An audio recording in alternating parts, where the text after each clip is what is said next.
হঠাৎ করে মনে হলো কেন যেন আজকে আমি খিচুড়ি রান্না করব। আজকে আমি খাসির চর্বি দিয়ে খিচুড়িটা রান্না করব, ভুনা খিচুড়ি। আর ভুনা খিচুড়ি আমি চাউল, ডাউল আর খাসির চর্বি দিয়ে রান্না করছি। আর ভুনা খিচুড়িটা খেতে অনেক মজা লাগে, অনেক ভালো লাগে। আর শীতের সকালে ভুনা খিচুড়িটা খেতে অনেক অনেক মজা লাগে।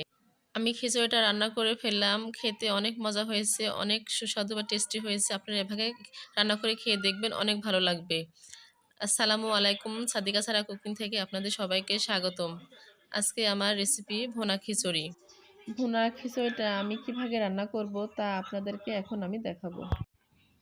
প্রথমে আমি 1 কোটা চাউল নিয়ে নিলাম। পরিমাণ মতো চাউল নিচ্ছি। তারপর নিয়ে নেব আমি ডাউল, মসুরের ডাউল নিয়ে নিচ্ছি আমি 1 কোটার মতো, ছোট একটা কোটার মতো নিয়ে নিচ্ছি। তারপর নিলাম 1 কোটা আমি কালার ডাউল। এই 2টা ডাউল দিয়ে আমি আজকে ভুনা খিচুড়িটা রান্না করব। 2টা ডাউল এবং চাউল আমি একসঙ্গে মিক্সার করে নিলাম। মিশিয়ে নিয়ে এবার আমি চাউলটা ধুয়ে নিচ্ছি ভালোভাবে পরিষ্কার করে। তারপর আমি চুলাতে কড়াইটা দিয়ে আমি সরিষার তেলটা দিয়ে দিলাম।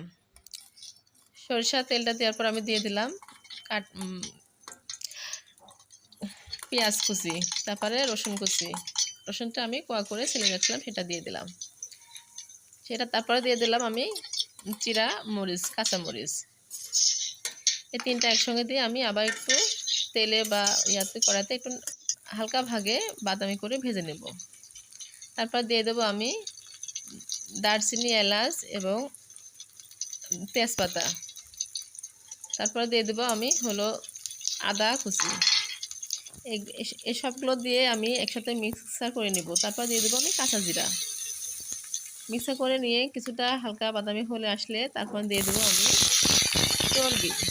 আমি খাসির চর্বি দিয়ে খিচুড়িটা রান্না করব। আমি চর্বিটা দিয়ে আবারও মশলাটা আমি ভালোভাবে ভেজে নিচ্ছি। পেঁয়াজ, রসুন এবং কাঁচামরিচটা ভেজে নেওয়ার পর আমি দিয়ে দেব লবণ, স্বাদ মতো লবণ দিয়ে দিচ্ছি। তারপরে দিয়ে দেব আমি সামান্য পরিমাণে হলুদ গুঁড়া। তারপরে দিয়ে দেব ধনিয়া গুঁড়া। তারপর দিয়ে দেব আমি সামান্য পরিমাণ মরিচের গুঁড়া, লাল মরিচের গুঁড়া, যেটা আমার কিছুটা হালকা পরিমাণে কালার আসবে সেজন্য। এটা দিয়ে আমি আবারও ভালোভাবে একটু নেড়ে চেড়ে একটু হালকা গরম পানি দিয়ে দেব, যেন মশলাটা কষানো হয়ে যায়। কষানোর জন্য আমি পানি দিয়ে আবারও নেড়ে চেড়ে আমি একটা কাঁচা টমেটো কুচি দিয়ে দিলাম। খিচুড়ি তো, খিচুড়ির সাথে টমেটো দিলে অনেক ভালো লাগবে, সেজন্য একটু টক সেজন্য আমি কাঁচা টমেটোটা দিয়ে দিচ্ছি। দিয়ে আবারও মশলাটা আমি কষা নিচ্ছি। তারপরে দিয়ে দেবো মশলাটা কষানো হয়ে গেছে। তারপর দিয়ে দিচ্ছি আমি যে চাল ডালটা আমি ধুয়ে ভালোভাবে পরিষ্কার করে রাখছিলাম, সেটা আমি দিয়ে দিলাম। দিয়ে আমি আবারও ভালোভাবে চালটা ভেজে নেব। চাল ডালটা আমি ভালোভাবে ভেজে নিব।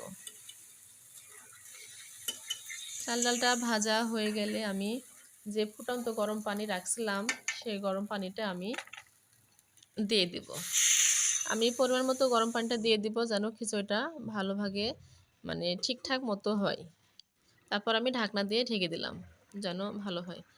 এর মাঝে আমি ঢাকনাটা উঠায় দেখলাম যে আমার খিচুড়িটা অনেকটা হয়ে আসছে। দেখেন পানিটা অনেকটা কমে আসছে, খিচুড়িটা হওয়ার মাঝে মধ্যে চলে আসছে।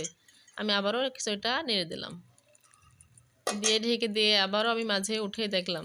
দেখেন আমার খিচুড়িটা প্রায় হয়ে গেছে, একদম শেষ প্রান্তে চলে আসছে। কতটা সুন্দর এবং কতটা দেখেন লোভনীয় হয়েছে, মনে হচ্ছে এখনই খেয়ে নিই।